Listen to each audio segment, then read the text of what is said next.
Hello everyone, welcome to MBA Karo. So CAT 2025 is close and it is the time that you must focus on revision.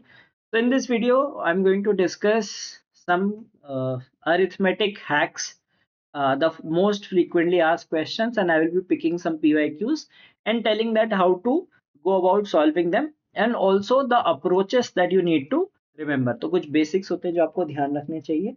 बाकी कुछ ऐसे topic होते हैं जो काफी frequently आते हैं, राइट? अरिथमेटिक में भी रिपीटेड पैटर्न्स पे क्वेश्चंस होते हैं.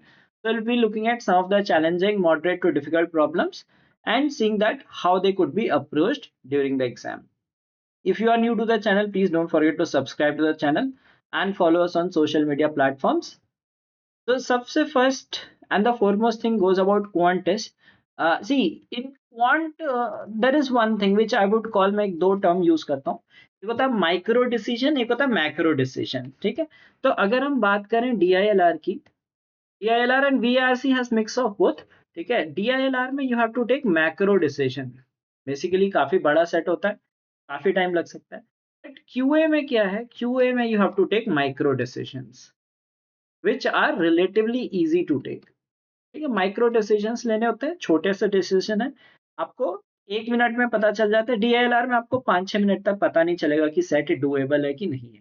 पहले स्कैन करना पड़ेगा, फिर चूज करना पड़ेगा, फिर आप सोचते हो कि हाँ ये करना है कि नहीं करना है. बट क्वांट में आपको माइक्रो डिसीजन लेने होते हैं. आपने क्वेश्चन देखा, ठीक है, आपने डिसाइड किया और थोड़े समय में आपको फिगर आउट हो जाता है कि ये करना है कि नहीं करना है. तो सबसे पहले अवॉइड स्कैनिंग क्वेश्चन. जैसे DILR में क्या होता है, आप स्कैन करते हैं, ठीक है, कि ये सेट है, आप टॉगल करते हो कि 1 क्वेश्चन नंबर 5 क्वेश्चन नंबर 9 ऐसे करके टॉगल करके देख लेते हो कि कितने कितने क्वेश्चन का सेट आया, क्या ये करना है कि नहीं करना है. बट क्वांट में स्कैनिंग में टाइम नहीं लगाना है. ठीक है, जो DILR में आपके 3-4 मिनट लगते हैं, किसी के 5 मिनट लगते हैं, वो आपको अवॉइड करना है. तो आपका जीरो टाइम स्कैनिंग में जाता है. गो विद द फ्लो, जो सबसे पहला क्वेश्चन आया उसे देखो, नेक्स्ट देखो, नेक्स्ट देखो, इस तरह से मूव करना है. ठीक है, देखो इनिशियल डिफिकल्टी कैसे डिटरमाइन करते हैं, topic familiarity, length of questions, और देखो कि अगर डेटा किस तरह का दिया है, टीटा है, नॉन टीटा है, ऑप्शंस हैं. ठीक है, तो यहाँ पे एक और चीज इंक्लूड कर लेता हूँ कि ऑप्शंस दिए हैं या फिर किस तरह के नंबर्स किस तरह के दिए हैं. ठीक है, नंबर्स मतलब राउंड ऑफ नंबर्स हैं या ऐसे, जैसे अभी देखेंगे कुछ सिंपल इंटरेस्ट, कंपाउंड इंटरेस्ट के कभी आते हैं कि थाउजेंड्स में दिया है, लैक्स में दिया है, तो इजी रहता है. बट अगर डेसिमल्स में वैल्यू दिया है तो वहां पे एक होता है ना, एक पैनिक फैक्टर क्रिएट हो जाता है कि ये कैसे सॉल्व होगा. अभी ऐसा एग्जांपल भी देखेंगे. ठीक है, तो ये सबको देखना है आपको. टॉपिक फेमिलैरिटी कैसी है, लेंथ ऑफ क्वेश्चन कैसा है, ठीक है, और टॉपिक के साथ साथ सब topic familiarity, like time speed distance है, उसमें सर्कुलर रेस आया है या कुछ भी आया है. सो डिपेंड्स, लाइक जैसे लॉगरिथम है, लॉगरिथम में कौन सी प्रॉपर्टी पूछी है, या लेट अस से सर्कल्स का है, सर्कल का कौन सा थ्योरम है. अगर आपको आता है फेमिलैरिटी है, लेंथ ऑफ क्वेश्चन ठीक लग रहा है, ज्योमेट्री है तो फिगर दी हुई है, तो ये से आपको समझ में रखनी है कि आपको इनिशियल डिसाइड कर लेना. जैसे DILR में स्कैन करके डिसाइड करते हैं, इसमें इनिशियल डिसाइड कर लेना.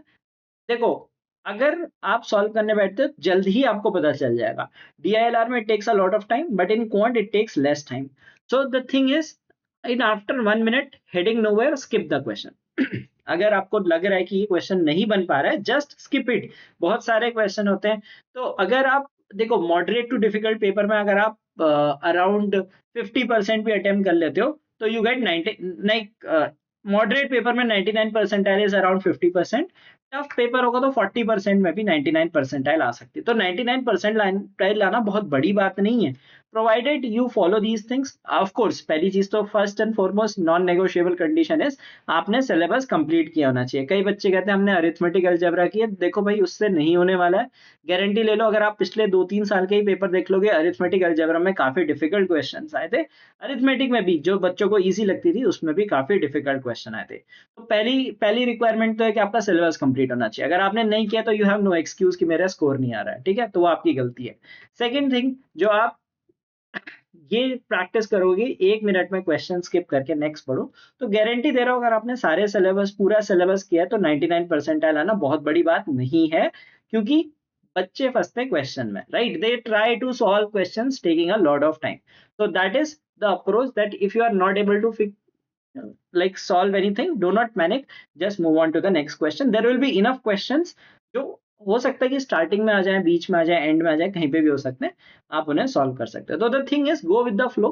कोई ऐसे ऑर्डर में मत चलो कि मुझे स्कैन करना है, अरिथमेटिक पहले करना है, ऐसे नहीं। गो विद द फ्लो, ठीक है। कई बार बच्चे क्या करते हैं, मेरी अरिथमेटिक अच्छी है, मैं करके चलता हूँ। हो सकता है कि आपकी अरिथमेटिक अच्छी है पर ज्योमेट्री से इजी क्वेश्चन आ गया, या नंबर सिस्टम से कोई सिंपल सा क्वेश्चन आ गया, आप उनको अटेम्प्ट करोगे, ठीक है। Then the thing is pick easy questions. कुछ इजी क्वेश्चन आपको दिखेंगे, उनको अटेम्प्ट करो। जो मॉडरेट लग रहा है, मॉडरेट लग रहा है मतलब या तो लेंदी है, ठीक है, या ऐसे टॉपिक्स हैं कि जिसमें लगता है कि टाइम लग जाता है कैलकुलेशन में, अलजेब्रा का कोई क्वेश्चन है, इक्वेशन सॉल्व करनी पड़ रही है, यार लेंदी लग रहा है प्रोसेस, तो mark those, you come back to them later and leave difficult ones. तो कुछ ज्यादा ही डिफिकल्ट लग रहा है, बहुत लेंदी से लिख रहे हैं, ऑप्शन नहीं है, तो जस्ट लीव दोस। थीटा है तो बाद में रैंडम आंसर पुट इन कर सकते हो, ठीक है। And try to minimize the use of calculator. मैं ये नहीं कहूंगा कि कैलकुलेटर बिल्कुल ही बंद कर दो, बट द थिंग इज वो जो इंटरफेस होता है वो इतना फ्रेंडली नहीं होता, टाइम कंज्यूम हो सकता है। So keep this things in mind, right. So that is how you are able to do better. तो ये बहुत सिंपल से रूल है। सिलेबस आपका कंप्लीट होना चाहिए। अगर आपका पहला क्राइटेरिया फुलफिल नहीं हो रहा तो वो सोचो आपकी वहीं पे कट ऑफ नीचे गिर जाती है कि यार आपने आधी अधूरी सिलेबस किया है, तो sorry for that, you may do good but not necessarily. But अगर सिलेबस कंप्लीट किया है, इंटरेस्ट में अगर आप ये क्वेश्चन स्किप करने लगते हो, ये प्रैक्टिसेस अपनाते हो, अगर आपने अच्छी प्रैक्टिस की है, तो definitely you will be able to do decent in the examination, ठीक है। और कोई स्कोर वर्सेस परसेंटाइल एक्सपेक्टेशन लेके नहीं जाना चाहिए एग्जाम में। पेपर बहुत टफ आ जाए तो कम क्वेश्चंस में भी अच्छी परसेंटाइल आ सकती है, और इजी आ गया तो भी ज्यादा आपको लाने पड़ सकते हैं। So go with the flow, try to maximise your score.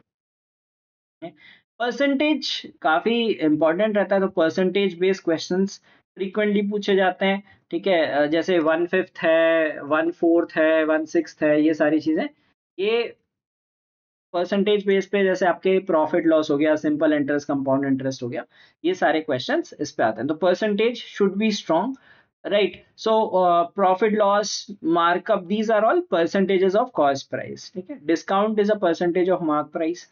So instead of thinking of too many formula, think in these terms कि अगर प्रॉफिट या लॉस दिया है तो वो कॉस्ट प्राइस का कुछ परसेंटेज है।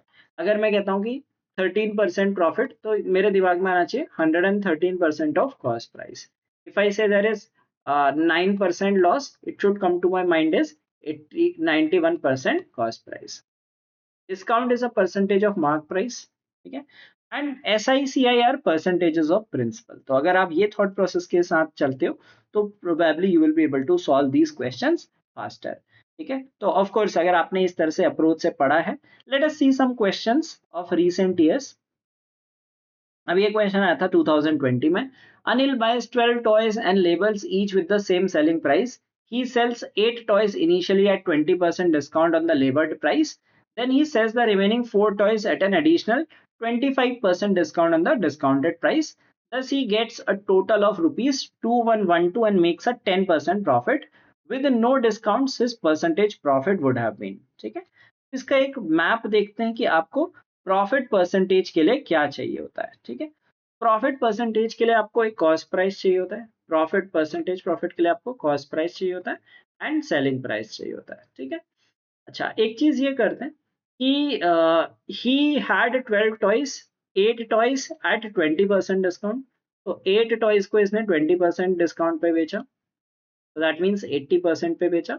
और 4 टॉयज को इसमें 25% डिस्काउंट पे बेचा, एडिशनल 25। तो पहले 20% ऑफ कर दिया, दैट इज 80, और इसका भी 25% ऑफ कर दिया, तो 80 का 25% is 20, so that will B 60%, ठीक है। 60% पे अब देखो एक और ट्रिक बता रहा हूँ, विच प्रोबेबली अगर आप इंटेलिजेंट हो तो आप पिक कर सकते हो कि ये 2:1 में दिया है, ठीक है। 2:1 में दिया है, तो मैं एक काम करता हूँ, 2 टॉयज 80 रुपीज के बेचे और एक टॉय बेचा 60% में, ठीक है। एक एक बहुत अलग तरह का हैक है जो आपको काफी पसंद आ सकता है, ठीक है। तो मैंने क्या किया, इसका मार्क प्राइस सबका 100 रख लिया, ठीक है। मार्क प्राइस 100 रख लिया, तो ये कितना हो जाएगा, 160 का हो जाएगा, और 60 का हो जाएगा, दैट इज 220 का, ठीक है। ये कितना दे रहा है, 10% प्रॉफिट दे रहा है, ठीक है। 10% प्रॉफिट दे रहा है, गिवन है कि 10% प्रॉफिट दे रहा है, राइट, यहाँ पे दिया हुआ है। अगर ये डिस्काउंट नहीं देता तो 300 का बेचता। सो ये सेलिंग प्राइस हो गया, ठीक है। So that means cost price 200 था। अगर ये डिस्काउंट नहीं देता तो कॉस्ट प्राइस ये है, मार्क प्राइस ये है, profit would have been 50%. This was not needed. Okay, so you could have done it without this also, just in thinking in terms of percentages. ठीक है, मार्क प्राइस का 80% पे एक बेच रहा है, दूसरा 60% पे बेच रहा है, तो वेरिएबल बनाने की जरूरत नहीं है। ठीक है, मार्क प्राइस सबका सेम है, same selling price, labels with the same selling price, मतलब जो इनिशियल लेबल है दैट इज मार्क प्राइस। ठीक है, इसीलिए लाइक क्या होता है, कुछ बच्चे सिर्फ वर्ड्स पढ़ते हैं, selling price, labels with the same selling price means mark price है वो, उसको रिड्यूस कर रहे हैं तब सेलिंग प्राइस बन रहा है फाइनल। ठीक है, कुछ लोग कहेंगे ये सेलिंग प्राइस तो सेम है, सेलिंग प्राइस अलग अलग कैसा हो सकता है। तो लेबल किया है वो, you should pay attention to the words. ऐसे सिंपल इंटरेस्ट कंपाउंड इंटरेस्ट में होता है, कहीं पे सम लिखा होता है, सम का मतलब कहीं पे प्रिंसिपल भी हो सकता है, कहीं पे अमाउंट भी हो सकता है। So read that instruction carefully. तो ये काफी पीडी वे में आप ऐसा सॉल्व कर सकते हो and get the answer. Okay, all right, चलिए नेक्स्ट क्वेश्चन देखते हैं। कैट 2021 में आया था। Now I told you that there are two kinds of things, like एक होता है कि फेमिलैरिटी, ठीक है, आपको topic simple interest compound interest आपने पढ़ा है, ठीक है। सेकंड होता है कि कैलकुलेशन, अगर यहाँ पे ऐसे नंबर्स आ गए, ठीक है। एक होता है राउंड ऑफ नंबर्स में आती है वैल्यू, अभी एक क्वेश्चन राउंड ऑफ नंबर वाला भी देखेंगे, राउंड ऑफ में आती है। एक होता है कि बिना राउंड ऑफ के आ गई, राउंड ऑफ में तो आप फिर भी कंफर्टेबल होते हो, कैलकुलेशन निकाल सकते हो, यहाँ पे थोड़ा सा टफ लग रहा है। So he says he invests some money as a fixed rate of interest compounded annually if the interest accrued during the second and third year are these। ठीक है, तो कॉन्सेप्ट पता होना चाहिए कि compound interest increases at the rate of interest, CI increases at the rate of interest। ठीक है, तो जिस रेट पे आप इंटरेस्ट देते हो उस पे बढ़ता है। तो टू सेकेंड ईयर में क्या था, सेकेंड ईयर में 806.5 है, 0.25 है। थर्ड ईयर में हो गया ये 866.72। अब ये क्वेश्चन ऐसा है, इसको बच्चे देखेंगे बहुत क्लोज ऑप्शन, तो काफी लोग इसे छोड़ भी देंगे। ठीक है, which is fine if you leave it. मैं एक टेक्निक बता रहा हूँ इसे कैसे कर सकते हैं। आई told you compound interest increases at the interest rate. अब हम निकालते हैं यहाँ से यहाँ तक कितना इंक्रीज है, 60 रुपीज का इंक्रीज है, 60 पॉइंट समथिंग। ठीक है, और पहले कितनी थी, 806 वैल्यू थी, सो 60/8 ले लो, रफ ले रहे हैं, रफ वैल्यू ले रहे हैं, दैट इज 7.5%। ठीक है, बहुत रफ कैलकुलेशन करना। अब देखते हैं क्या ये रफ कैलकुलेशन एक्चुअली काम आती है। फोर्थ ईयर में इट शुड इंक्रीज बाय 7.5%, हमने रफ वैल्यू ली है। ठीक है, रफ वैल्यू लिया 7.5%।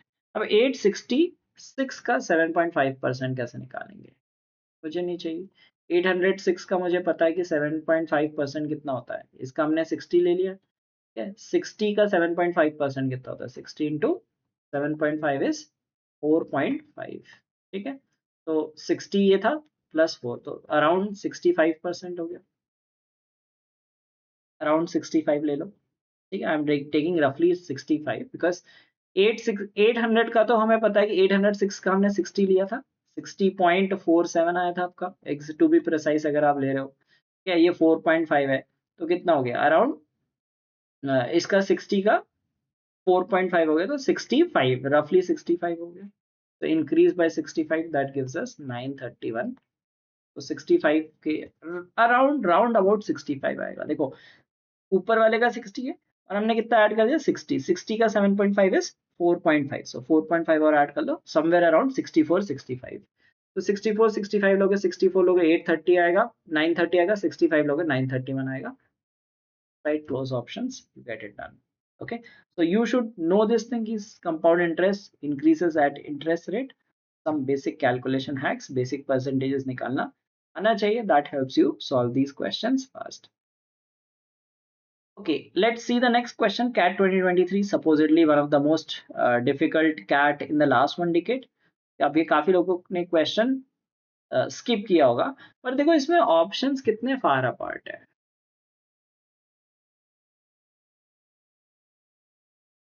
ऑप्शंस फार अपार्ट है. I got this question in my paper and I was able to do it quickly. ठीक है, एक तो पहले ऑप्शंस फार अपार्ट है. दूसरी चीज देखते हैं. दूसरी चीज है Anil borrows 2 lakhs at an interest of 8% per annum compounded half yearly.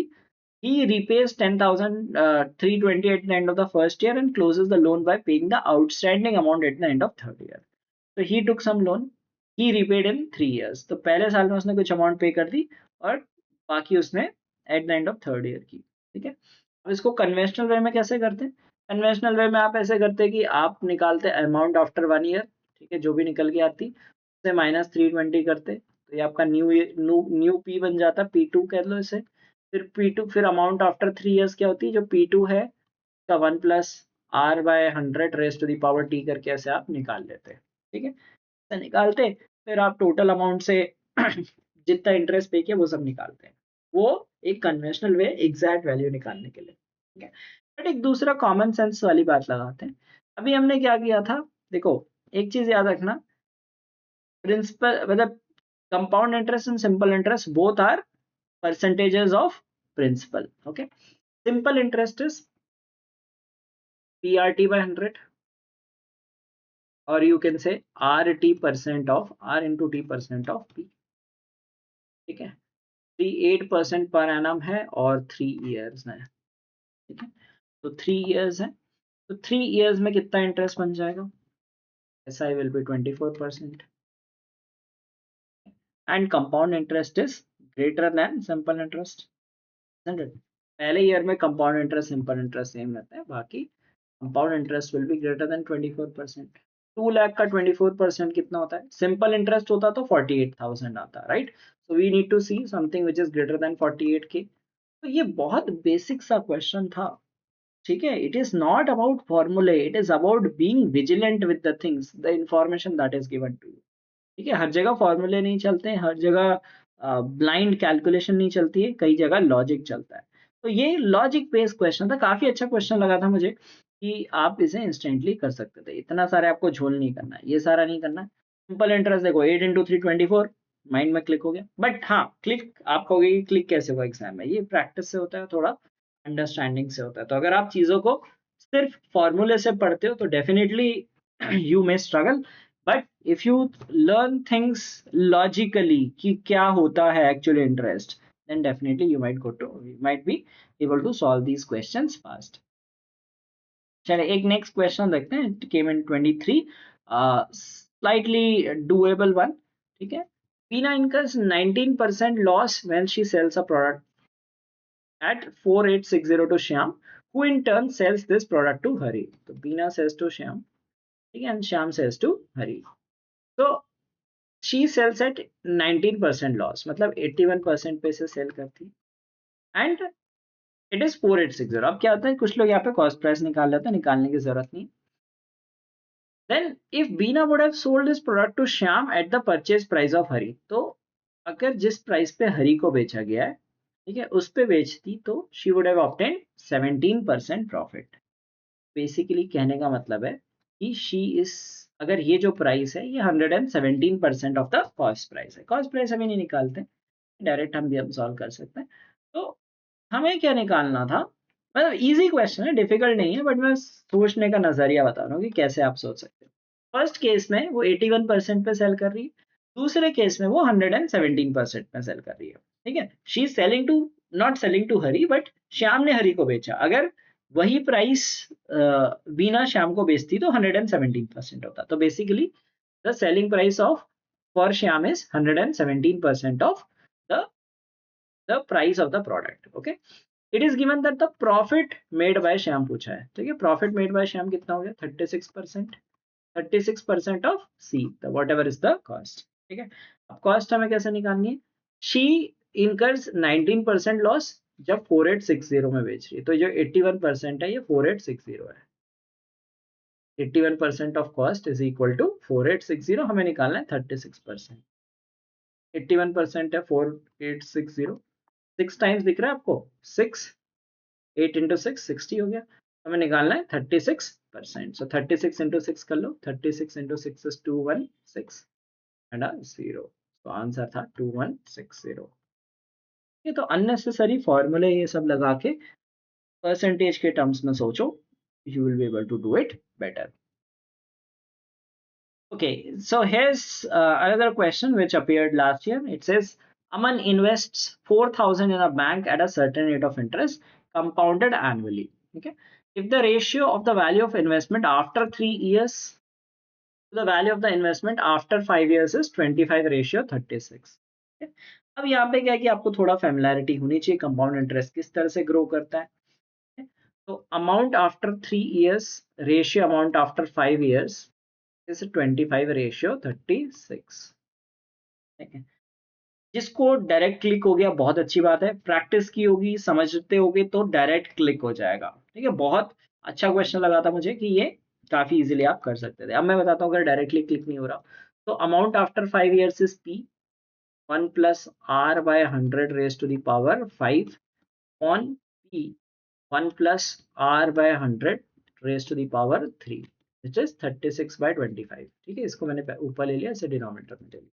अगर जिसको 25:36 डायरेक्ट क्लिक हो गया तो वही बता रहा हूँ, जिसने जितनी प्रैक्टिस की होगी, नंबर से जितनी फेमिलैरिटी होगी, परसेंटेजेस से फेमिलैरिटी होगी, स्ट्रेट अवे डुएबल. ठीक है, तो ये क्या आ गया 1 plus r by 100 third power cancel होकर स्क्वायर बचेगा. So we will get 1 plus r by 100 का whole square is 36/25, or you can say 1 plus r by 100 is 6/5, or you will get r by 100 as 1/5 or 20%. r is 20%. ठीक है, अब ये देखो, ये थोड़ा सा कैलकुलेशन करने की जरूरत पड़ती है जो बिगिनर होता है. ठीक है, अगर आप कैट 2026 की प्रिपरेशन कर रहे हो तो मे बी आपके लिए बहुत ज्यादा डिफिकल्ट होगा क्योंकि आपको ये कॉन्सेप्ट अभी नहीं पता होगा. But with proper practice and studying from the right resources, you will be able to master these concepts with ease. ठीक है, तो चलिए अब देखते हैं कि हमारा 20% आया. अब यहाँ पे एक अच्छा सा नहीं बहुत सही क्वेश्चन था, इसमें रूल ऑफ 72 लगा था. ठीक है, अब जब कहता है ना कि value to become this, value to become that, तो थोड़ा एक चीज ये समझने वाली होती है कि एक होता है rule of 72.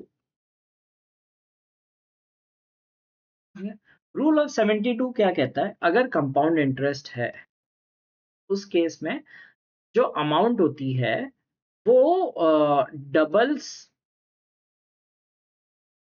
In basically R into T as 72. ठीक है, आर इंटू टी अगर 72 होता है तो वो डबल हो जाती है. ये एक रूल 72 लगता है. इसमें 5 टाइम्स बन रही है. ठीक है, तो कैसे निकालते हैं देखते हैं अभी हम. डबल होती है 72 में. लाइक फॉर एग्जांपल अगर आपका रेट है 18% तो डबल हो जाएगी 4 इयर्स में. आप ट्राई करके देखना. 1.18 to the power 4 will be equal to 2. 1.12 raised to the power 6 will be almost equal to 2. 1.09 raised to the power 8 will be almost equal to 2. ठीक है, तो एक ये रूल ऑफ 72 होता है वो यहाँ पे अप्लाई हो रहा है. राइट, अब 20,000 है, 4 का 20,000 बनाना है. ठीक है, 2 टाइम्स का हमें पता है, 5 का नहीं पता. चलो देखते हैं कैसे करते हैं. तो देखो यहाँ पे रेट 20% आ गया, सो डबलिंग टाइम कितना हो जाएगा. डबलिंग टाइम आपका आ जाएगा 3.6 ईयर्स. अब ये स्पेशल चीज है जो जिसको आती होगी, रूल ऑफ 72 पढ़ा होगा, इसीलिए इन डेप्थ में चैप्टर पढ़ने जरूरी होते हैं. तो अगर रूल ऑफ 72 पता है तो 3.6 ईयर्स में कितना हो जाएगा. 3.6 ईयर्स में हो जाएगा ये 8,000. ठीक है, फिर 7.2 ईयर्स में हो जाएगा ये 16,000. ठीक है, तो 7.2 ईयर्स में करीब ये 16,000 बन जाएगा. अब 16,000 से हमें बनाना है 20,000 पहुंचाना है. ठीक है, अब देखो 16 का 1.2 ले लो विच इज 19.2. तो मतलब 8.2 ईयर्स में ये 19.2 ही बना होगा, 20 नहीं पहुंचेगा. ठीक है, तो like you would get minimum number of years to become 20,000, it would be 9 years. okay, so it would be like if you calculate also like using a calculator, right, इसको आप कैलकुलेटर से यूज कर सकते हो. ठीक है, और when you raise to the power you will get this as the answer. So 9, around 9 minimum number of complete years, ये शायद टीटा क्वेश्चन पूछा था, तो 8 ईयर्स में ये 8 पॉइंट समथिंग होगा, ठीक है। Actually 8 point, I don't know इसका आंसर 9 दिया था कि 8 दिया था, क्योंकि 8 तो कंप्लीट होंगे, 9 में ये 20,000 के एक्सीड कर जाएगा, तो it will take around 9 years. तो कभी कभी पूछते हैं minimum number of complete years, तो 8 कंप्लीट ईयर्स में ये नहीं होगा, 9 ईयर्स में ये हो जाएगा, ठीक है। तो ये एक रूल होता है, वो टिपिकली टेस्ट किया जाता है, okay. So that will be the answer, I think. इसका आंसर शायद 8 हो सकता है, क्योंकि 9 में ये 20 के एक्सीड हो जाएगा। विल हैव टू चेक कि ये इसका एक्चुअली आंसर क्या था, so just check this from the last year solution. You'll get whatever the exact answer was. Okay, because I believe 9 year में ये तो exceed हो जाएगा, ठीक है। 9 ईयर्स में ये somewhat exceed हो जाएगा, so that will be like somewhere like the closest value should be taken. तो I think ये मुझे थोड़ा सा वैसे भी like this question looks like ambiguous, because 9 years में ये definitely exceed हो जाएगा, ठीक है। चलो नेक्स्ट क्वेश्चन देखते हैं। And there are things like mixture allegation averages, इस पे भी काफी क्वेश्चंस आते हैं, ठीक है। रेशियो प्रोपोर्शन पे भी आते हैं, काफी चीजों पे क्वेश्चंस फ्रीक्वेंटली आते हैं। एलिगेशन का एग्जांपल देखते हैं, कैट 2021 पे आया था। कई बार आपको लगता है कि परसेंटेज का क्वेश्चन है। In a tournament a team has played 40 matches so far and won 30% of them. If they won 60% of the remaining matches, their overall win percentage will be 50%. Suppose they win 90% of the remaining matches, the total number of matches won by the team in the tournament will be. Okay. Now, typically it looks like a mixture percentage problem. Yes, it is, but it can be done using mixtures also. देखो 30% पहले जीता, बाद में 60% जीता, overall 50% हो गया, ठीक है। 30 60 ओवरऑल 50, ठीक है। ये अर्ली था, लेटर एंड ओवरऑल, तो ये क्या आ गया 10 20।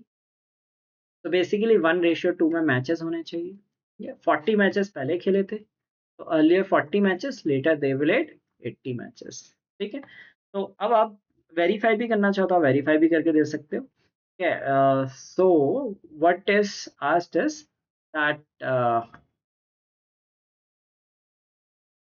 They win 90% of the remaining matches. तो ये scenario they 90% of the remaining matches जीतते हैं, तो 40 में से 30% जीते और 80 में से 90% मैच जीते, तो नंबर ऑफ विन्स कितने हो जाएंगे 12, this is 72, total will B 84, answer is 84, ठीक।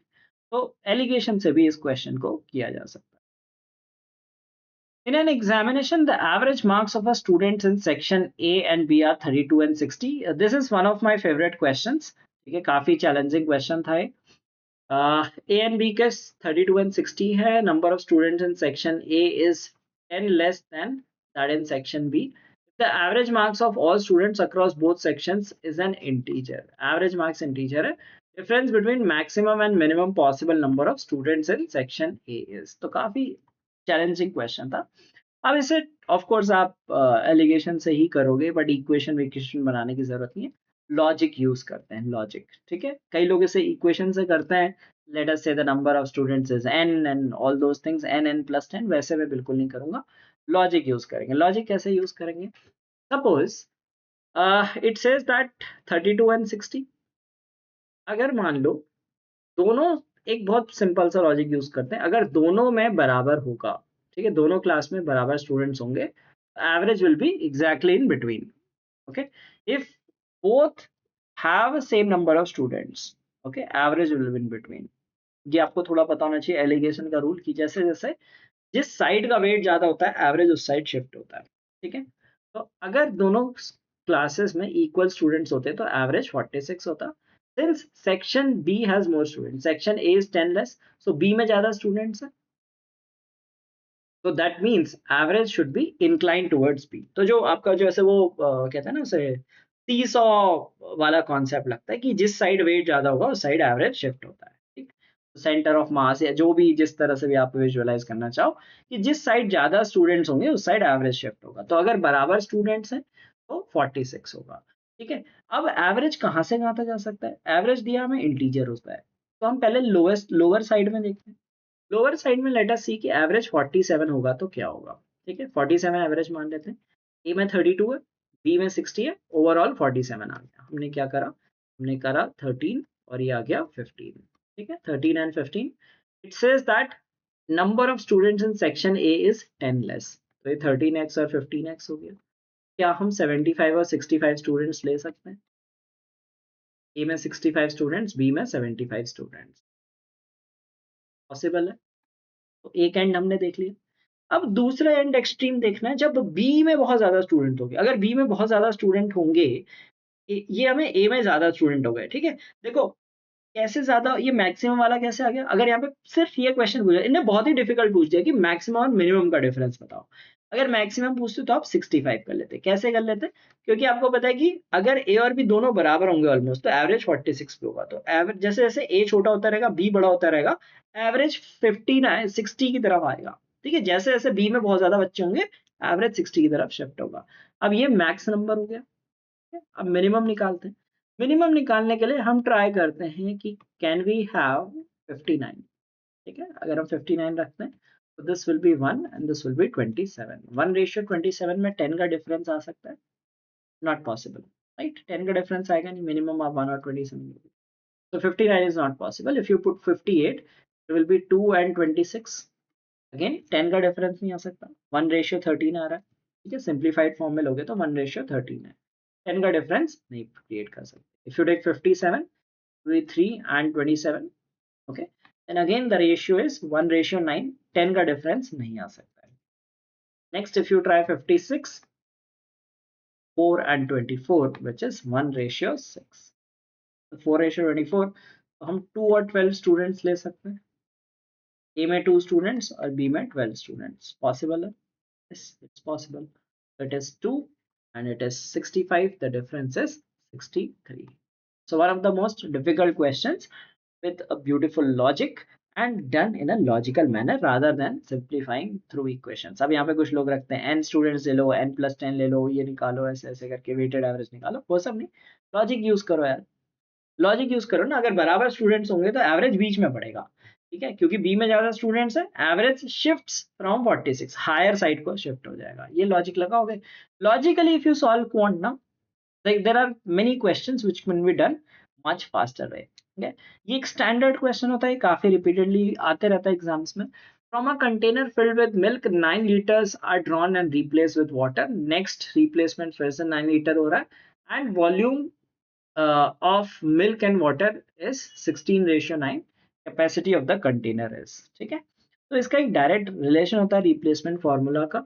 वो कहता है कि the liquid which is being replaced, right, we are replacing milk क्योंकि यहाँ पे हम वाटर ऐड कर रहे हैं. ठीक है, सो दैट मीन्स मिल्क को रिप्लेस कर रहे हैं. Milk upon total will be equal to initial portion. ठीक है, जो इनिशियल जो पोर्शन है मिल्क अपॉन टोटल का, 1 माइनस एक्स अपॉन वाई. ठीक है, X upon Y. X upon Y मतलब एक्स जितना आप निकाल रहे हो, क्वांटिटी विड्रॉ कर रहे हो,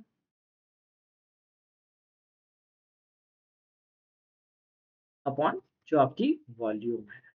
ठीक, वॉल्यूम है वो कर रहा है raise to the power n. ठीक है, अब ये देख लो, इनिशियल का हमने क्या किया, x अपॉन वाई. एक्स हमें दिखा है 9 गिवन है, तो ये हमारा फाइनल मिल्क अपॉन टोटल मिलेगा. ठीक है, तो क्या क्या है, 16:9 है milk and water. So milk upon total will B 16:25. Initially 100% milk tha, so we can write 1. Initially it was completely milk, right? It was filled with milk. So we can say that 1 into 1, that would be 1 minus 9 by y raised to the power 2. Okay. So square is 16/25. 1 minus 9 by y is equal to 4/5. Or we will get that 9 by y is 1/5 और y is equal to 45. Capacity आपकी 45 हो गई. अगर आप इसको निकालोगे, verify करोगे, 45 का 4/5 रिप्लेस हो जाएगा, फिर 4/5 बचेगा, तो ये मिल्क हो जाएगा. अगर आपको निकालना है, this is a check. Milk कितना हो जाएगा, 9, एंड 9 इंटू वो 36 इंटू 8, 28.8 आपका मिल्क हो जाएगा. And 16.2 will be water. अगर आप इसका रेशियो ले लो, 288/162, तो ये आपका 9 से चला जाएगा 32/18 और 16/9। ठीक है, तो ये वेरीफाई भी हो गया, बट आपको वेरीफाई नहीं करना, यहाँ पे आपका सॉल्व हो जाएगा। तो फ्रीक्वेंटली टेस्टेड होता है, रिप्लेसमेंट बेस्ड क्वेश्चंस कैश में आते रहते हैं और एग्जाम्स में भी आते हैं, so be prepared for this concept. Okay, now this was a question last year. ठीक है, बहुत अच्छा सा क्वेश्चन था। अब मैं इसके लोगों के सॉल्यूशन देखूंगा तो बहुत इक्वेशंस बना के सॉल्व करते हैं यार। आई डोंट लाइक दैट कि इक्वेशंस बनाओ और वो सब सॉल्व करो। I don't like making equations. I'll create a similar video on algebra also, where also I will tell certain places where you need to not solve equations and all, how to put values. Very good question. It says that a certain amount of water was poured into a 300 liter container. 300 liter का container था, पहले उसमें थोड़ा सा water add किया, ठीक है, and the remaining portion was filled with milk. तो पहले यहाँ पे water था, कुछ water था, कुछ milk था. Then an amount of this solution was taken out, which was twice the volume of water which was earlier poured into it, and water was poured to refill the container again. यहाँ पे जो जितना water था उसका double हमने ले लिया, ठीक है. Now it says the resulting solution contains 72% milk. ये अब कितना मिल्क बचा है? 72% बचा है. अब यहाँ पे अगर फेमिलैरिटी होती है नंबर्स की, लॉजिकल क्लैरिटी होती है, तो ये क्वेश्चन आप बहुत इजीली कर सकते हो. लाइक आई विल, लाइक किसी भी आप टीचर का सॉल्यूशन देखोगे वो आपको ये बताएगा, हाँ ये 300 माइनस एक्स ले लो इंटू 300 माइनस 2x/100, ऐसे ऐसे करके ले लो, तो इक्वेशन बनाएगा. इक्वेशन बनाने की जरूरत नहीं है, लॉजिकली सोचो. ये क्वेश्चन को थोड़ा सा एक पीछा बना देते हैं. पीछे कैसे बना देते हैं कि सपोज स्टार्टिंग में मिल्क ही मिल्क था, ठीक है, वाटर ही नहीं था. स्टार्टिंग में सपोज मिल्क ही मिलता, ऑल्दो नॉट गिवन, बट हम ऐसा अज्यूम कर लेना सिर्फ मिल्क था. फिर क्या किया हमने? थोड़ा सा रिप्लेस किया वाटर से, और इस बार डबल रिप्लेस कर दिया. ठीक है, अब कितना बचा? 72%. कुछ सोचो यार, 72% कैसे बन सकता है? और डबल, देखो, अगर हम कुछ पोर्शन को वाटर से रिप्लेस करते हैं, ठीक है, तो क्या होगा? मिल्क उतना परसेंट कम हो जाएगा. लेट अस से सोचो 100% मिलकर, ऐसी थॉट प्रोसेस लाते हैं, ठीक है. अगर मैं इसमें 25% वाटर मिला दूं, 25% पोर्शन को मैं रिप्लेस कर दूं, ठीक है, 25% को रिप्लेस कर दूं वाटर से, तो मिल्क कितना बन जाएगा? 75% बन जाएगा. बचेगा कि नहीं? तो 100 के बाद ये कुछ x% बना होगा, 100 का x%, फिर उसका भी y% बना होगा. 100% था, थोड़ा सा x% बना होगा, फिर y% बना होगा, ठीक है, ओवरऑल 72 बना.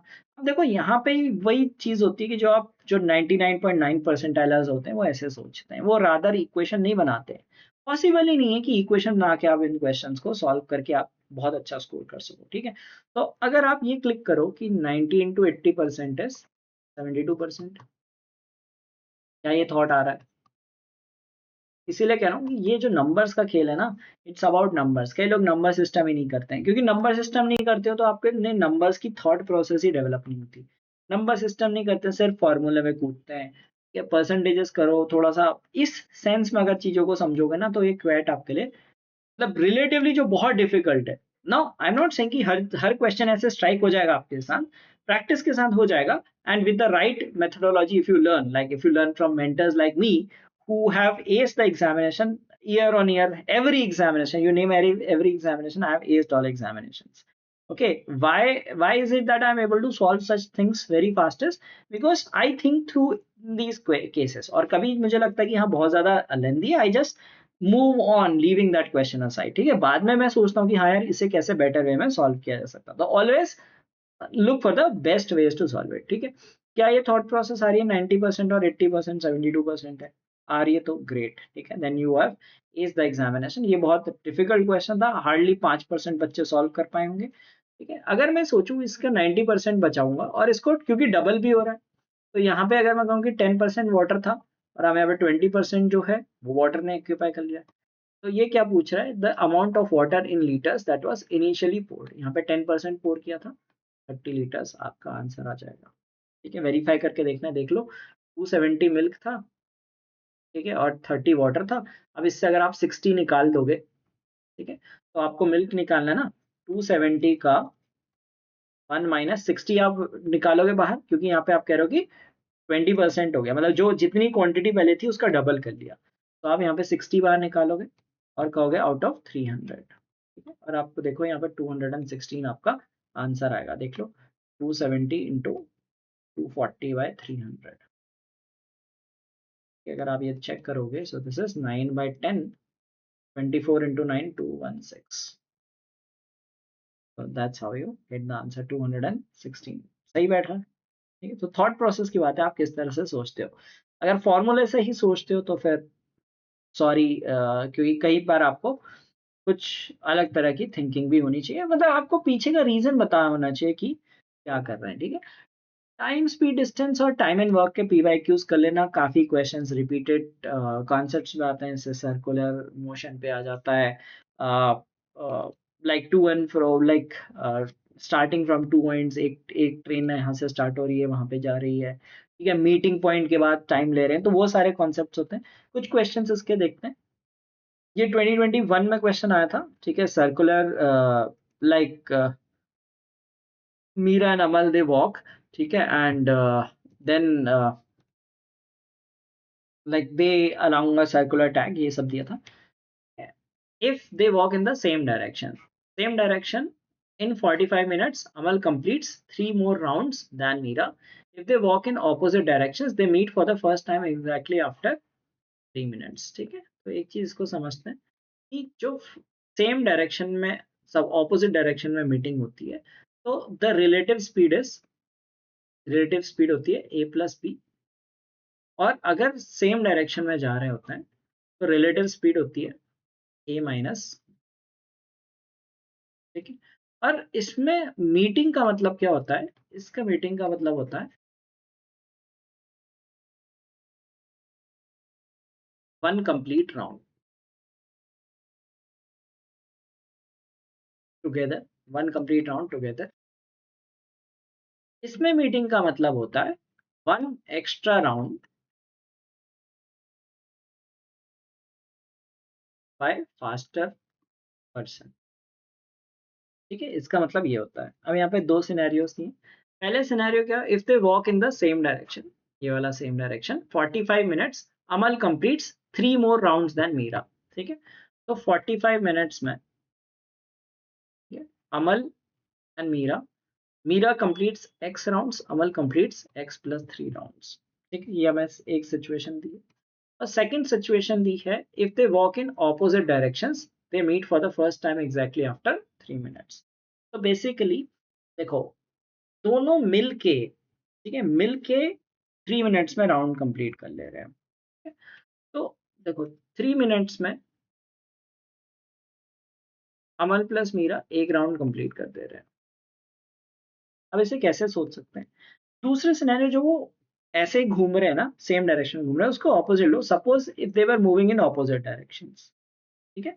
पहले सिचुएशन में क्या दिया हमें, 45 मिनट्स में सेम डायरेक्शन में जा रहे हैं, अमल 3 राउंड्स एक्स्ट्रा कर रहा है, ठीक है। अगर 3 मिनट्स में वो अमल एंड मीरा एक राउंड कंप्लीट कर रहे हैं ऑपोजिट डायरेक्शन से, तो 45 मिनट्स में कितने कवर कर लेंगे,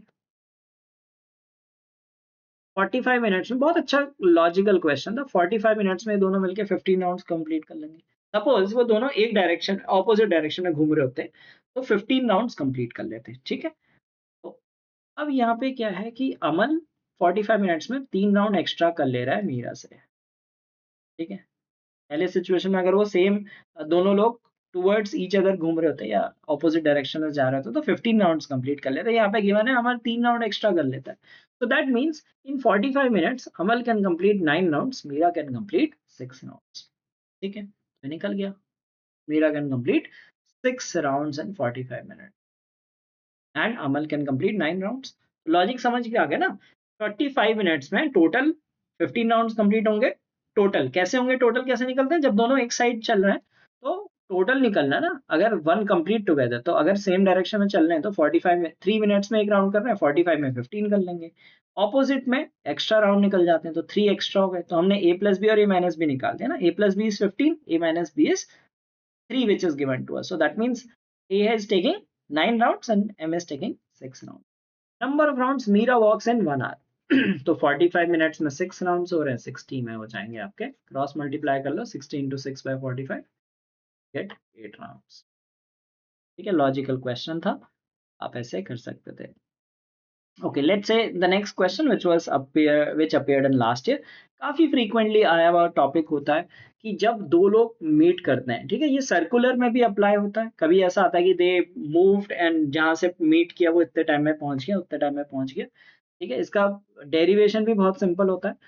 ए and B are 45 kilometres apart and Anil goes from A to B while Sunil goes from B to A. ठीक है, तो अनिल और सुनील है, तो इसको बुनील बोल दो। Starting at the same time, they cross each other in 1 hour 30 minutes. Anil reaches B exactly 1 hour and 15 minutes after Sunil. तो मीन्स अनिल स्लो है, तो अनिल यहाँ पे मीट करेगा। ठीक है, they meet after 90 minutes. तो अनिल को यहाँ से यहाँ तक आने में 90 मिनट्स लगे। ठीक है, और इसे यहाँ से यहाँ तक 90 मिनट्स लगे, आते आते 90 मिनट्स लगे। Now it says that Anil reaches B exactly 1 hour 15 minutes. तो पहले तो इसे मिनट में कर लो, 75 मिनट्स आफ्टर सुनील रीचेस ए।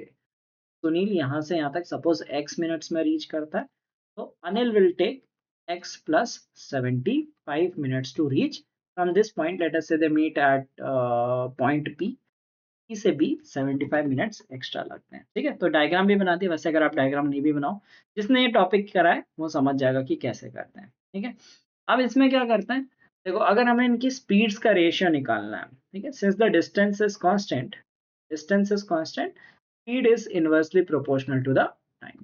डिस्टेंस कांस्टेंट है ना दोनों का, यहाँ से यहाँ तक ट्रैवल कर रहा है, तो यहाँ से यहाँ तक इसे ट्रैवल करने में 90 मिनट्स लग रहे हैं। तो Anil ratio Bimal, the speed is or whatever be the person's name, इनकी स्पीड का रेशियो कितना हो जाएगा, is inversely proportional to time. तो इसकी स्पीड हो जाएगी, इसका टाइम है x अपॉन 90। अगर दूसरा सिनेरियो लोगे तो इसकी स्पीड हो जाएगी ये हो जाएगा 90 अपॉन x प्लस 75। तो बेसिकली आपको ये इक्वेशन बनानी थी। ठीक है, तो ये हमने निकाल दिया, तो इससे हम निकाल लेंगे x plus 75 is equal to 8100। अगर नंबर्स की नॉलेज अच्छी है, 8100 के फैक्टर्स निकाल सकते हो, ग्रेट। लाइक 90 इंटू 90 तो होता ही है, 90 को थोड़ा कम कर लो, 75 कर लो, बिकॉज 5/6, 6/5, 18 इंटू 6 108 नहीं बन रहा है। ठीक है, इसका और क्या फैक्टर बना सकते हो, 60 बना सकते हो, 60 और 60 इंटू 135, तो x इज 60 हिट कर गया। ठीक है, थोड़ा नंबर्स को factors and all that should be good. ठीक है, तो ये थोड़ा एक चीज होती है जो लोग ऑफन स्किप करते हैं। अब आपको रियलाइज हो रहा हो कि यार नंबर सिस्टम क्यों इंपॉर्टेंट होता है। ज्यादातर टीचर्स आपसे कहेंगे नंबर सिस्टम से तो 1-2 क्वेश्चन आते हैं, नहीं करना चाहिए, बट नंबर सिस्टम अगर आप अच्छे से करते हो ना, तो ये चीज आपकी डेवलप हो जाती है, एग्जैक्टली स्ट्राइक हो जाता है, इतना हिट एंड ट्रायल नहीं करना पड़ता कि क्या इक्वेशन आएगी, एक्स इज 60। ठीक है, अब क्या है कि ये 60 मिनट ले रहा है और ये लेगा 135 मिनट्स। हमसे क्वेश्चन पूछा है speed of Anil in kilometer per hour. Anil यहाँ से कितना ले रहा है, 90 and 135, total Anil takes is 225 minutes which can be written as 3.75 hours, या फिर आप 225 मिनट्स ही ले लो।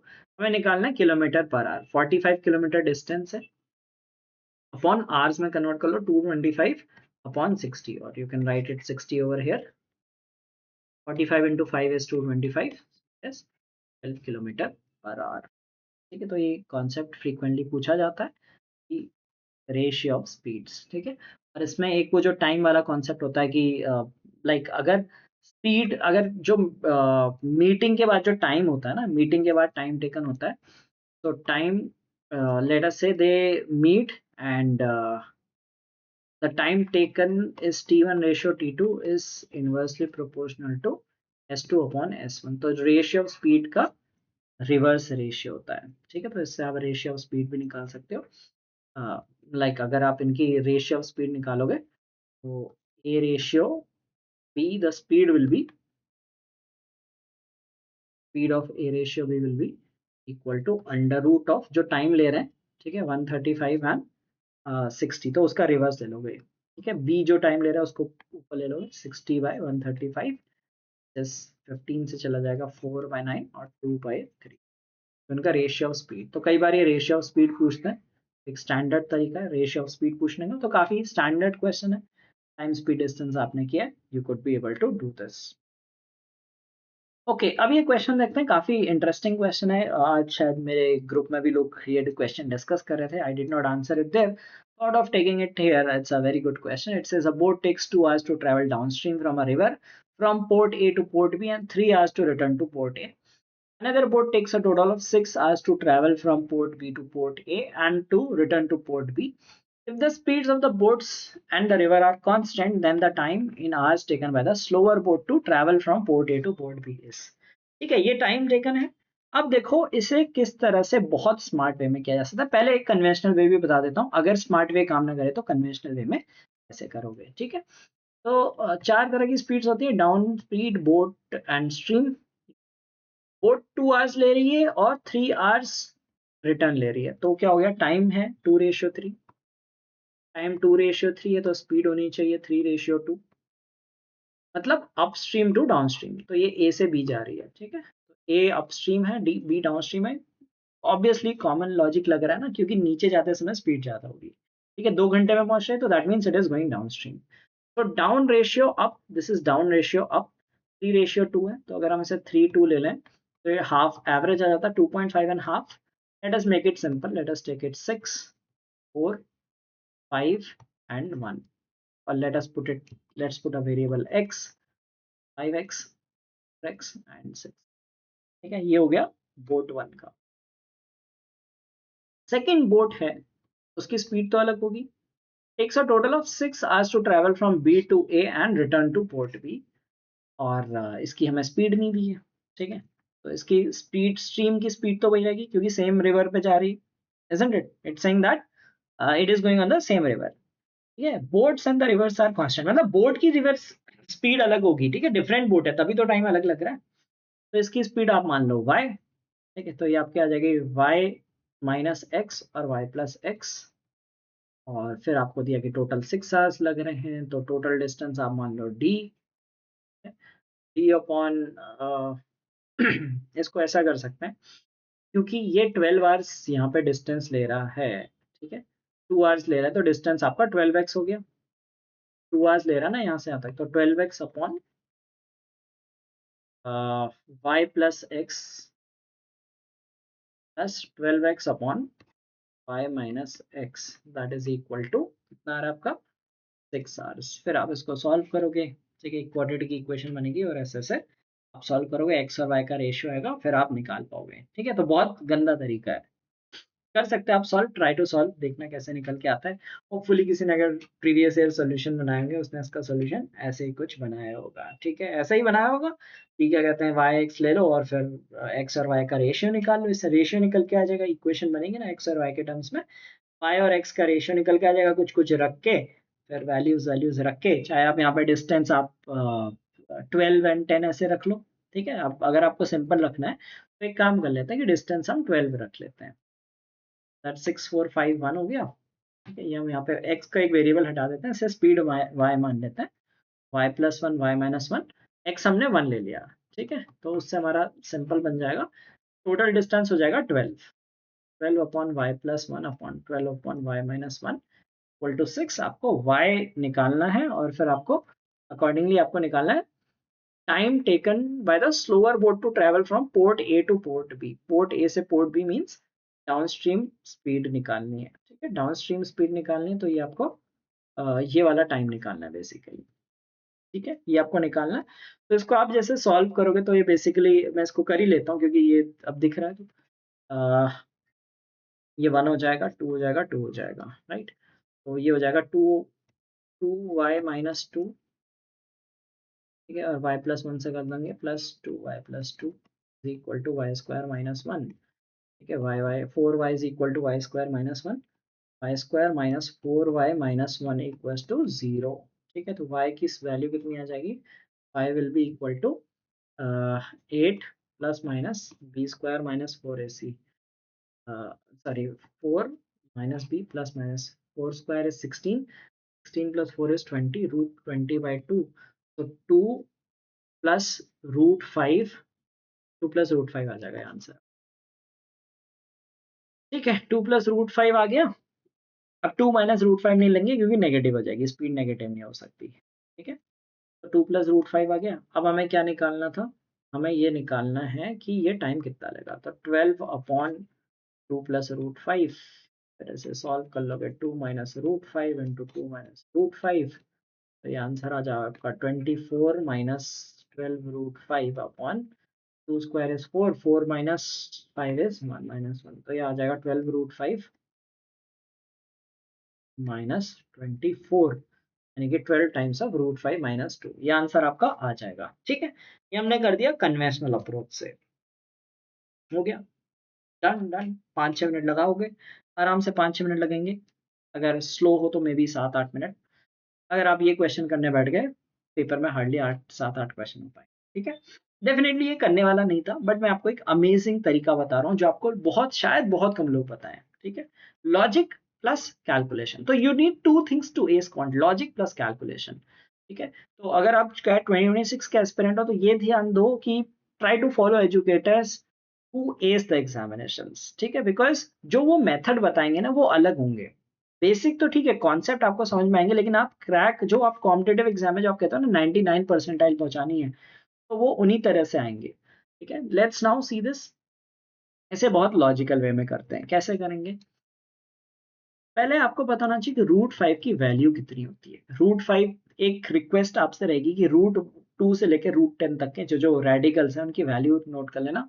ज्योमेट्री में भी कई बार हेल्प करती है, जैट वगैरह में भी काफी हेल्पफुल होगी।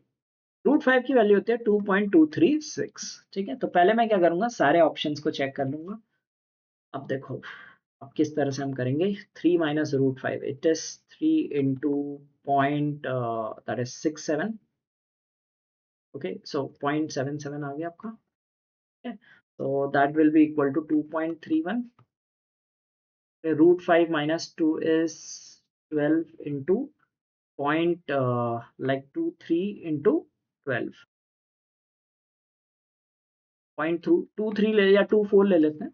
ठीक है, तो to make things simple, that will be 2.28 and is 0.24. 24 is 2 point, that will be equal to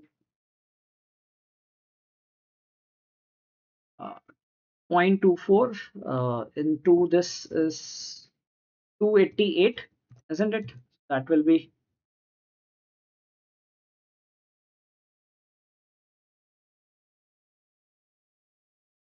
288, isn't it?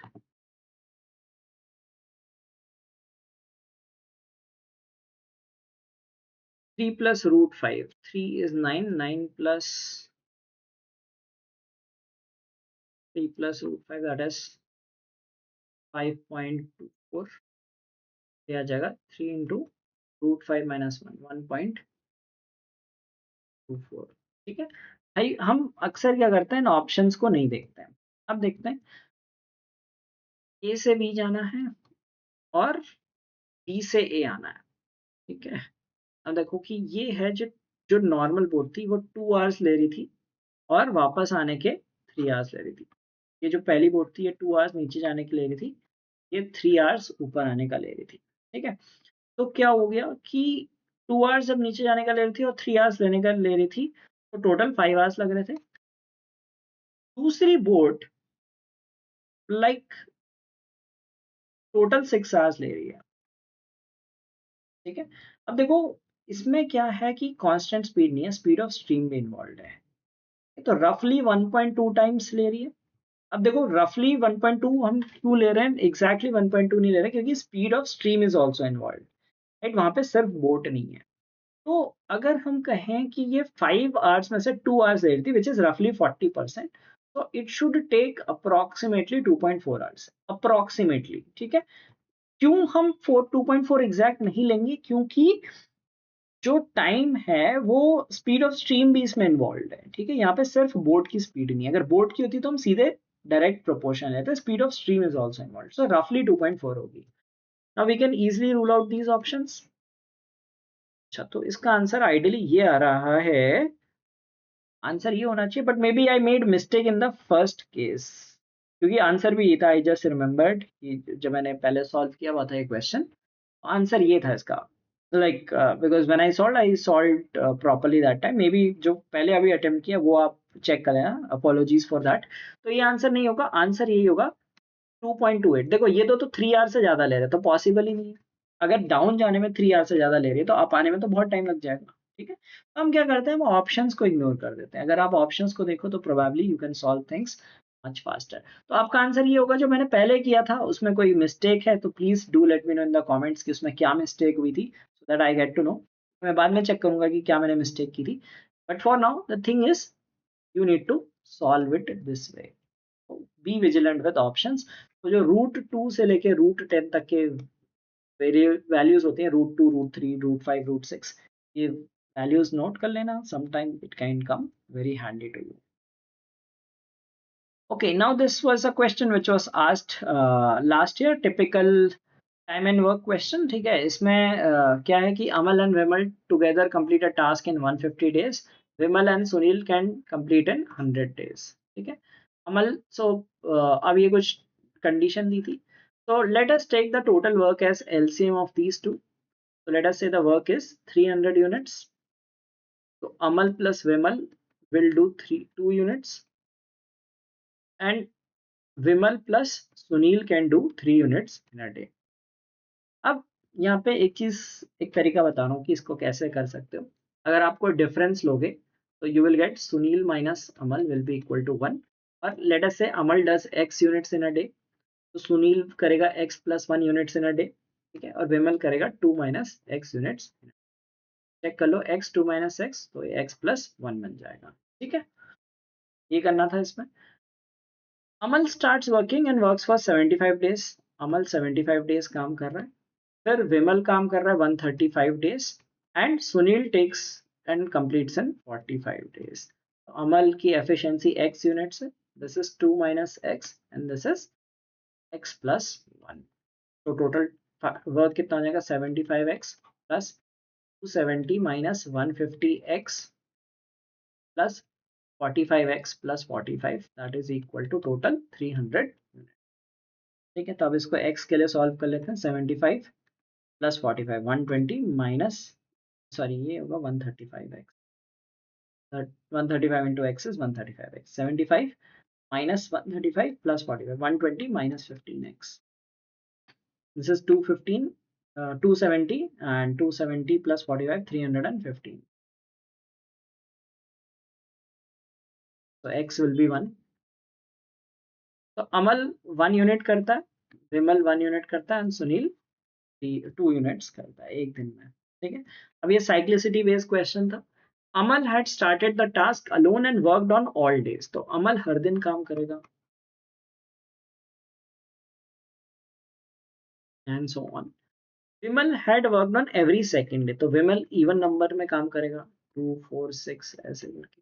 ठीक है, Sunil had worked on every third day, so Sunil third day पे आएगा, फिर सिक्स्थ डे पे आएगा। अब देखो, अमल तो हर दिन काम कर रहा है, so does not matter. Vimal and Sunil will work in multiples of 2 and 3, तो एलसीएम कितना होगा, 6। एवरी सिक्स्थ डे ये एक साइकिल बन जाएगी। ये इसमें फिगर आउट करना था कि एक साइकिल कितने की बनेगी।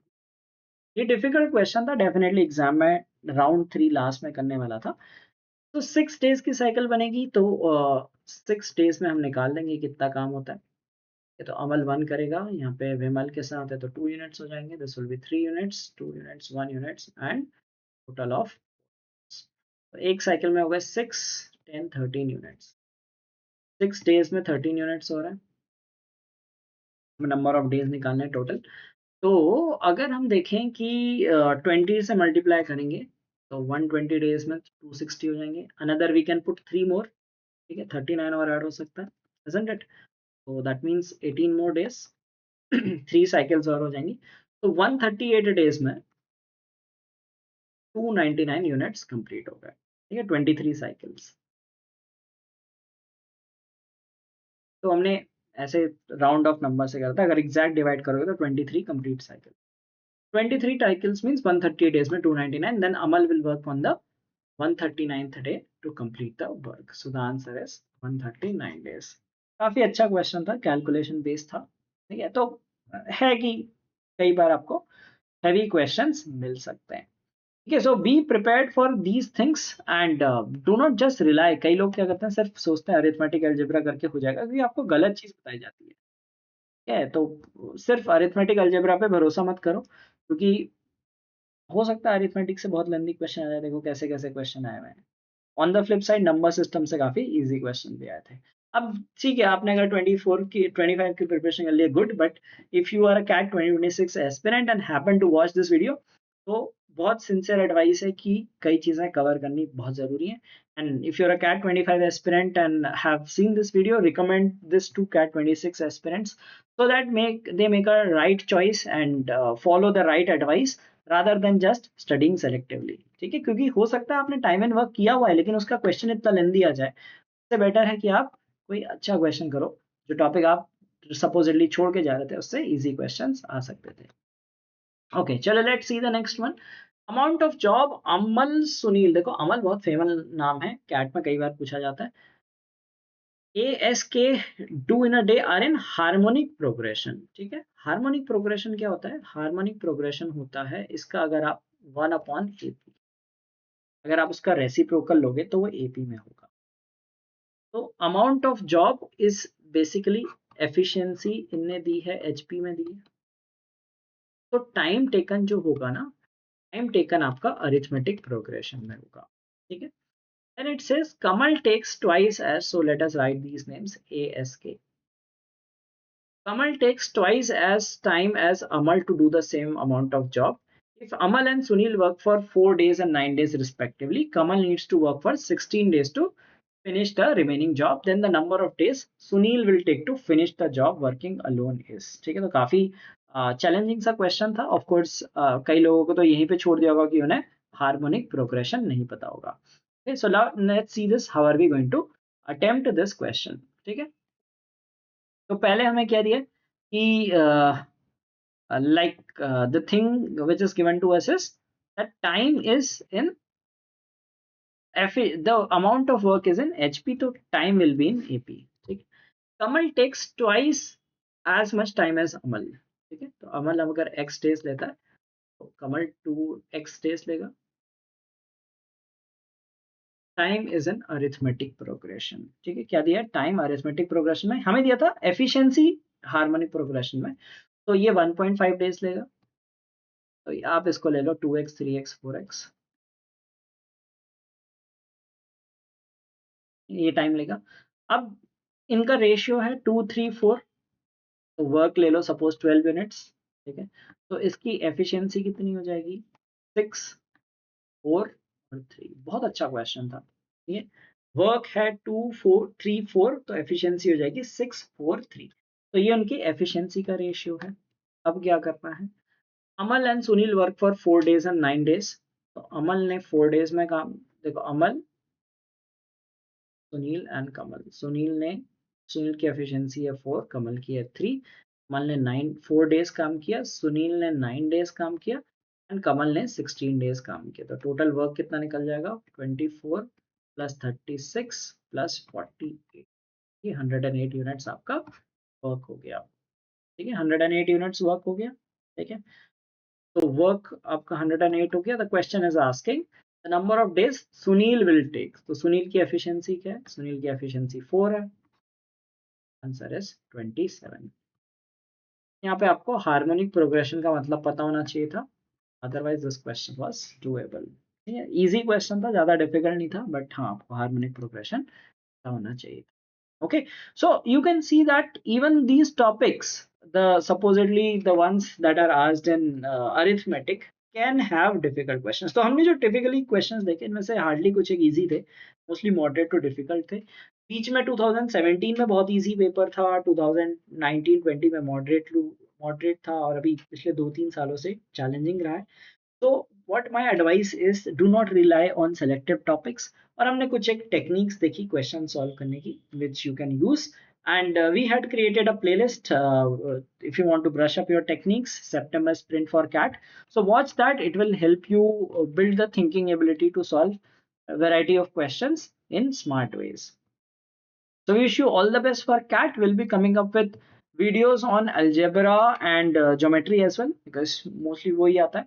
ये तो उसमें भी कुछ एक हिडन कॉन्सेप्ट देखेंगे अलजेब्रा में, जैसे आपके कुछ स्टैंडर्ड क्वेश्चंस होते हैं, सपोज जो स्क्वायर रूट निकालने वाला होता है, जो एल्जेब्रिक आइडेंटिटीज होते हैं उससे काफी बार क्वेश्चन आते हैं. So we will discuss that. In case you are a CAT 26 aspirant or know someone who is preparing for CAT 2026, you can recommend our course to them. Okay, so we have launched this course. The advantage is you can cover it at your own pace. कि आपको ऐसे नहीं है कि अगर आप जल्दी syllabus cover करना चाहते हो, क्योंकि कई बार ऐसा होता है कॉलेज के स्टूडेंट्स से बाद में एग्जाम आ जाते हैं, सिलेबस पहले अभी टाइम रहता है, अभी कर सकते हो. कि लाइव क्लासेस में आपको वेट करना पड़ता है कब क्लासेस होंगी या नहीं. So you can cover that, and then in this you get all concepts. Right? We have topic-wise practice sheets also to boost your preparation, and doubt resolution group. And weekly tests we will start from January, so we will have 40 weekly tests of each section. तो weekly आपके test बने रहेंगे, तो इससे आपकी consistency maintain रहेगी, revision आपका regular होता रहेगा. There will be doubt sessions that will be live classes, and we will cover the entire topics for VRC and LR, so that you are well prepared for other MBA exams also. You can check our section wise modules also. ठीक है, अगर आपको सिर्फ like DLR, सिर्फ point या सिर्फ verbal या कोई कॉम्बिनेशन देखना है, भी आप चेक कर सकते हो. Okay, so this was the session. We discussed कि अरिथमेटिक में क्या क्या चीज़ें होती हैं, क्या क्या फ्रीक्वेंटली चीज़ पूछी जाती हैं, किससे शॉर्ट शॉर्ट क्वेश्चन आते हैं, जो जो हमने टॉपिक देखे. परसेंटेज से आता है, सिंपल इंटरेस्ट, कंपाउंड इंटरेस्ट से आता है, मिक्सचर एलिगेशन से एक आता है, रेशियो बेस भी आते हैं, वो हमने नहीं देखे. कुछ कुछ आते हैं कि फ्रूट्स इतने इतने रेशियो में बेचे एंड इतने परसेंट में, या फिर कुछ इनकम आती है, इतनी परसेंट इनकम उसने टैक्स में दी और इतने परसेंटेज इंक्रीज हो गई, इतने इतने रेशियो होता है. तो रेशियो टिपिकली लोग कर लेते हैं. Time and work, time speed distance से कुछ कुछ अलग अलग तरह के कॉन्सेप्ट्स आते हैं. हमने कुछ उसमें ऐसे भी टॉपिक देखे जिसमें हम स्मार्ट वेज में कर सकते थे using options, logic. And one of the questions which I did a mistake in, please do let me in the comments कि वो कहाँ पे गड़बड़ हुई थी, क्योंकि कुछ तो मैंने गड़बड़ की थी जिससे वो आंसर कुछ और आ रहा था, but eventually the answer which we saw using that option calculation is actually the correct one. So this is for the video. I hope you enjoyed this video, learned a lot of things. काफी ऐसी चीजें सीखने को मिलेंगी कि किस तरह से आपको questions को करना है. And as I said in the beginning, quant is micro decision. आपको questions leave करना आना चाहिए. जल्दी leave करोगे तो आपको better रहेगा, आप ज़्यादा attempt कर पाओगे. Okay. So thank you for watching this video. Please don't forget to like this video and subscribe to our channel.